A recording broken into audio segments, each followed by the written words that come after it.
கடைசி நாள் பெங்களூரை சுற்றி பார்க்க போகலான்னு நான் போன இடம் தான் அந்த ராமேஸ்வரம் கெஃபே. இது கெஃபேயா இல்லை கோவிலானே தெரியலங்க. அவ்வளோ பிரம்மாண்டமாக இருந்துச்சு. சீரியஸாக ஒன் டைம் நீங்கள் போனீங்கன்னா அகெயின் அண்ட் அகெயின் போகணும்னு உங்களுக்கு தோணும். எனக்கும் அதே மாதிரி தான் தோணுச்சு. உள்ளே போய் க்யூவில் நின்று அந்த டிஜிட்டல் போர்டெலாம் ரொம்ப அழகாக இருந்துச்சு. உள்ளே அவங்க பண்ணியிருக்க அந்த இன்ஃப்ராஸ்ட்ரக்சர் ஆம்பியன்ஸ் அட்டகாசமாக இருந்துச்சு. அங்கே நான் ஆர்டர் பண்ணது கீ பொடி தோசை, மசால் தோசை, அப்புறம் ஒரு ஃபில்டர் காஃபி. க்யூவில் நின்று நம்மளுக்கு அழகாக சர்வும் பண்ணுவாங்க.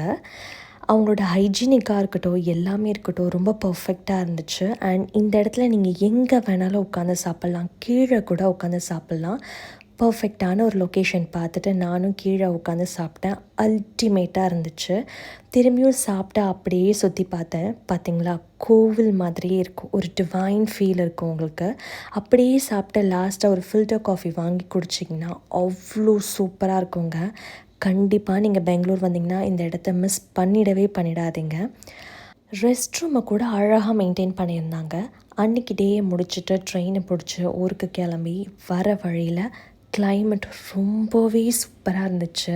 பெங்களூர் தாங்கிற ஃபீல்லே அப்படியே சென்னை வந்து இறங்கியாச்சு.